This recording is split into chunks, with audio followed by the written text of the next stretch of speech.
Bé, bon dia a tothom.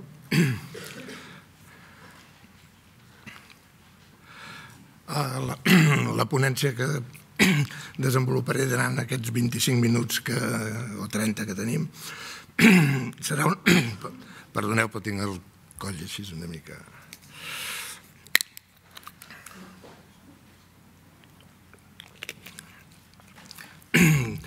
Seran unes reflexions sobre les noves formes de treball i formació en l'era digital, bàsicament pensades en funció dels nous actors que s'incorporen o que s'han incorporat en el món del treball o en el món de la formació i en el camp de les administracions públiques o de les empreses.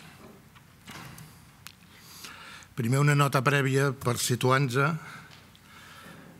Telàpolis és una empresa dedicada bàsicament a la innovació, a la consultoria estratègica en temes relacionats amb noves formes de treball, amb noves formes de formació. També desenvolupem accions de formació, per exemple, sessions de formació telepresencial, webinars, etc. I tenim des de fa un any uns servidors en el núvol que ens permeten donar serveis de videoconferència amb alta definició, el que ara s'anomena la telepresència, i que com un valor afegit també permet fer streaming. Per tant, com diu la frase, fem projectes innovadors relacionats amb les noves formes de treball i de formació i prestem serveis de telepresència.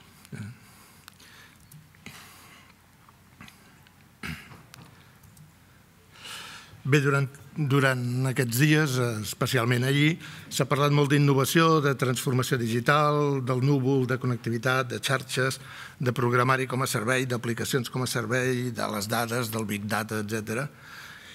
I jo diria que el que podem resumir és que s'ha vist que és un món complex, que és un món que està en canvi, que canvia d'una manera molt ràpida, per tant, amb una gran velocitat, que genera grans incertesa i que genera molts problemes a les organitzacions.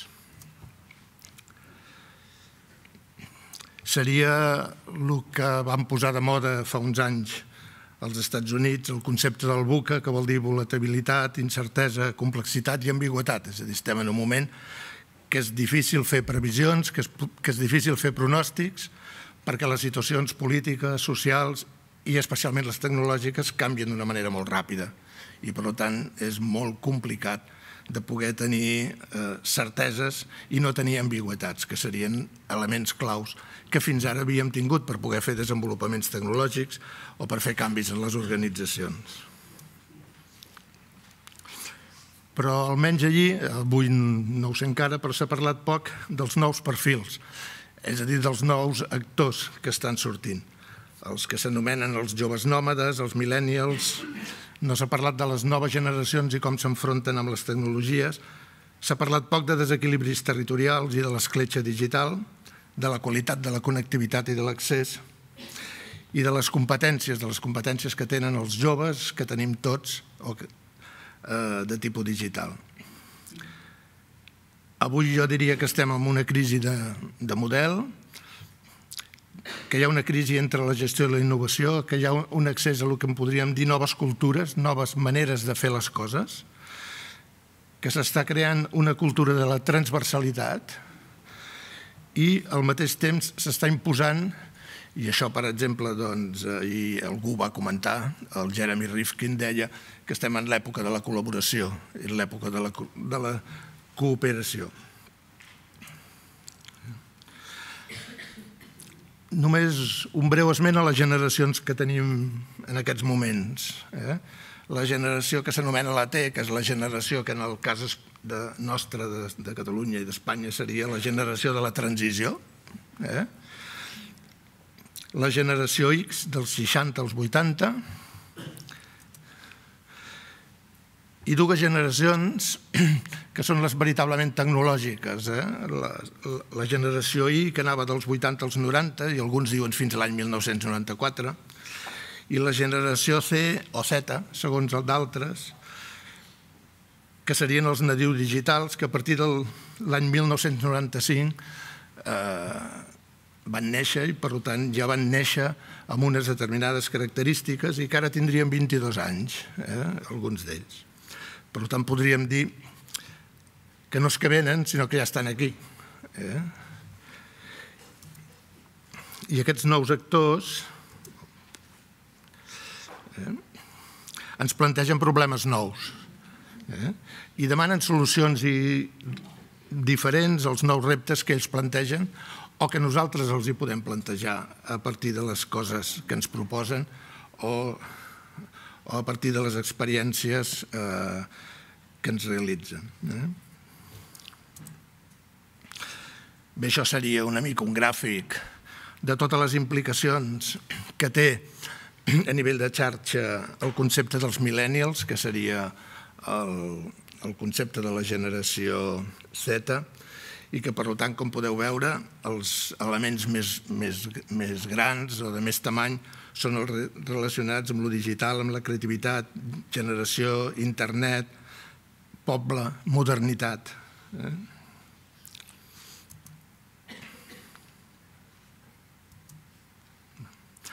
Dues generacions són les importants, crec jo, o les que, en principi, implicaran més canvis. La generació X, que és la que, diguem-ne, en aquests moments ja està treballant i que no va patir la crisi de llocs de treball, i la generació Y, que és la que s'està incorporant al món del treball i que és segurament la més radical i la que implica més canvis o la que implica més reptes. El Times li va dedicar una pàgina sencera, una portada, i davant d'una certa estigmatització que s'ha parlat d'ells, de que si eren narcisistes, de que si s'inhibien de la política, si s'inhibien de noves formes de presentar propostes. Hi ha un article en aquest Time molt interessant que planteja precisament el contrari, de que tenen una gran implicació, de que realitzaran propostes i que provocaran molts canvis en el moment en què s'incorporin de veritat en el món del treball. I el canvi és en digital. Això suposo que estem tots d'acord, que en aquests moments el canvi a nivell del treball i del que són les professions està basat bàsicament en el tema digital i al mateix temps en dos grans àmbits, que seria la cultura de la col·laboració, i l'assenyalo perquè crec que és un dels elements importants per després plantejar-vos algunes possibles estratègies de solucions, i al mateix temps, si us hi fixeu, amb les... Suposo que es veu bé les dades. Sembla que... No.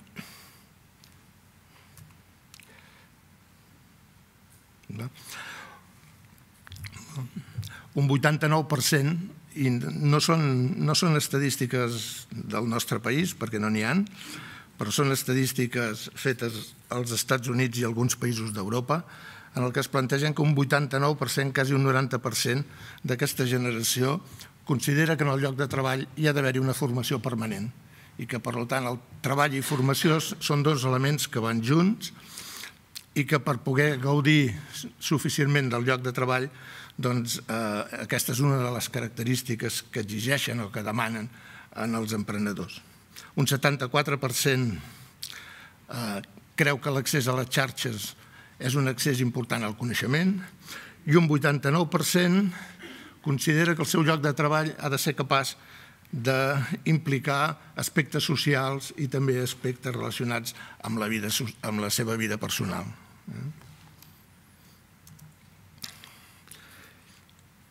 A nivell de formació, les seves expectatives són de formació global.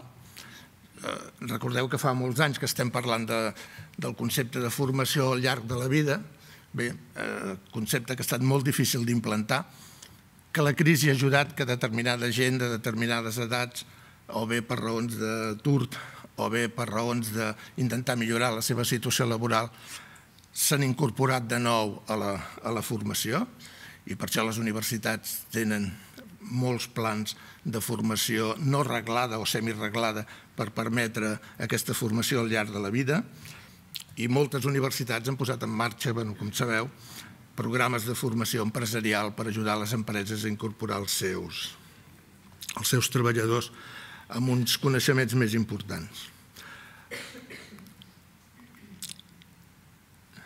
Són uns fanàtics del vídeo, és a dir, el vídeo s'ha convertit en l'eina amb la que es relacionen, amb la que busquen els coneixements. La formació és una formació multiplataforma, és a dir, utilitzen qualsevol sistema al seu abast per formar-se, multiterminal. Fa molt de temps que es parla que cada un de nosaltres ara pot tenir 3 o 4 terminals diferents i que ells, en canvi, en tenen 5 o 6 a la seva disposició i que, per tant, són capaços de fer-los servir inclús no d'una manera consecutiva, sinó a vegades d'una manera concurrent per realitzar diverses activitats. I la formació va més enllà de l'aula. És a dir, l'aula ja no s'ha convertit en el lloc en el que es fa la formació. La formació es pot fer en molts altres espais. I també hi ha canvis en la manera en què viuen la cultura, o les cultures, o la cultura amb lletres majúscules, tant a nivell de la creació com a nivell de la producció. És una cultura molt més col·laborativa de la que havíem viscut nosaltres i és una cultura també molt relacionada amb el vídeo i, per tant, de veure i de sentir. I també, igual que la formació, és una cultura que no es dona en els espais tradicionals culturals i, si no, només cal veure la poca quantitat de joves que va a conferències, la poca quantitat de joves que va al teatre, que va al cinema, i en canvi són grans i hàbits consumidors de continguts, de coneixements, de vídeo, de sèries, de pel·lícules, però amb altres sistemes i especialment amb nous espais, algunes vegades espais molt, molt personals. Bé, davant d'aquests reptes i els canvis, què podem fer? És evident que aquests nous actors ens plantegen unes necessitats diferents, tenen capacitats i competències diferents i treballen amb nous models de col·laboració. Per tant, què vol dir això? Això vol dir que ens calen noves eines, ens calen nous serveis, ens calen noves maneres de treballar amb ells. Eines i serveis de col·laboració, de connectivitat, de comunicació, de mobilitat, d'ubiquitat, és a dir, capacitat de fer les coses en qualsevol lloc i en qualsevol moment, i, evidentment, tecnologies i equips. Amb una cultura innovadora relacionada amb nous espais de treball, el treball en el no despatx, temps flexibles, transversalitat en les relacions i sobretot en les relacions i en els models de lideratge, i un element que s'ha incorporat darrerament i que se'n parla força, que és aquesta cultura de la felicitat, és a dir, jo treballo però també vull ser feliç. Jo vull compaginar el meu lloc de treball amb altres activitats o amb el meu lleure. I una expressió pràctica d'això és com s'estan organitzant les oficines noves i no únicament les Google o les Facebook. És a dir, a Barcelona hi ha empreses que ja estan organitzant d'una manera diferent els espais de treball. Ja no són despatxos tancats ni són grans sales on hi ha moltíssimes taules, sinó que hi ha distribucions diferents precisament per permetre aquesta transversalitat, aquesta manera flexible de col·laborar entre ells. I ahir em deia un empresari que els seus treballadors, la seva capacitat més gran d'innovació és a l'hora del cafè. I que, per tant, havia implantat en l'horari laboral la possibilitat que els treballadors deixessin la taula i anessin a treballar en un espai més semblant a un bar que no a l'oficina tradicional. A Barcelona, per exemple, s'estan obrint molts centres del que s'anomenen els coworkings i alguns amb filosofies molt especials. L'altre dia vaig trobar-me en un, per casualitat, al carrer Manso de Barcelona, que es diu Coco Café, és un nom així barroc, i és un lloc en el que tu pots anar a treballar per 4 euros l'hora, tens els cafès i les pastes que vols i tens un espai de treball en el que pots col·laborar amb altra gent o simplement pots tenir un espai de treball per treballar. I una mica més a prop, una mica més lluny d'allà, n'hi ha un altre que es diu Co-Baby.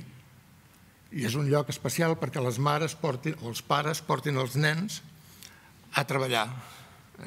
I per tant els hi permet tenir com una espècie de guarderia a hores mentre ells poden treballar amb la màxima connectivitat i col·laborant inclús. És a dir, a Catalunya hi ha 160 centres de coworking, per exemple, i algunes empreses com Endesa que n'està muntant dintre de les seves pròpies oficines. És a dir, centres més flexibles, més capaços de fer possible que aquests joves que s'incorporen al món del treball se sentin a gust per poder desenvolupar les seves activitats. I tot això com afectaria en el govern digital? I aquesta és una reflexió més curta. Jo en principi diria, i per què no el govern en digital? Perquè el govern no és digital, i per tant, si cas el que fem és digitalitzar, o treballem en digital, però no som digitals. I aquí jo crec que hi ha 3 requeriments als gestors de les polítiques públiques. Per un cantó han d'incorporar aquestes noves formes de treball i la cultura col·laborativa, aquests nous actors. Jo penso que l'administració, ajuntaments, diputacions, Generalitat, haurà de fer un canvi molt important d'estratègies de relacions laborals per poder incorporar aquests nous actors en el moment en què s'incorporin. S'han de repensar les formes de desplegar els serveis i les tasques pels ciutadans. És a dir, aquests dies es parla molt de serveis en línia, de gestors d'expedients, de tràmits electrònics, etc. És molt important tenir present que una molt bona part, si no recordo malament, es parla de que ara hi ha el 24% de la població europea que està dintre d'aquesta franja d'aquests nous actors i que, per tant, a mesura que es vagin incorporant més actors, aquests actors no aniran a les oficines a fer gestions. Per tant, s'haurà d'implementar i desplegar molt més, d'una manera molt més acurada i segurament amb tècniques de presentació i de comunicació molt diferent de les que tenim ara perquè se sentin incorporats en les tasques de les administracions. I per últim, jo crec que hi ha un tema molt important i a Catalunya jo crec que n'és moltíssim i s'han de reduir les escletxes digitals. Jo penso el contrari del que moltes vegades es diu que l'escletxa digital s'està reduint. Jo dic que no, que jo crec que no. Crec que l'escletxa digital cada dia és més gran i cada dia serà més gran entre territoris per una raó molt senzilla i és que mentre a la Seu d'Urgell encara no tenen fibra òptica desplegada a tot el municipi, a Barcelona s'està desplegant xarxes de 500 i de 1.000 gigas per segon i per tant encara hi ha molts territoris i grans ciutats que tenen ADSLs de 3 i de 10 megabits, amb la qual és molt difícil, evidentment, fer gestions digitals. Després hi ha un accés econòmic, és a dir, som el país d'Europa proporcionalment més car a nivell de connectivitat i després tenim un problema de qualitat, que suposo que tots l'hem viscut, que la degradació de la senyal a mesura que et vas voltant, inclús per la pròpia ciutat de Barcelona, és molt important. Dos gràfics només perquè es pugui veure la complexitat tecnològica del moment. És a dir, el gràfic és un gràfic que pretén posar en un mateix cercle i amb colors diferents en funció de si ja ho tenim, ho tindrem, ho podem tenir o encara ciència-ficció. Totes les tecnologies que estan en aquest moment en marxa, des de les tecnologies verdes a les tecnologies de la connectivitat, el big data, els robots, els drons, etc.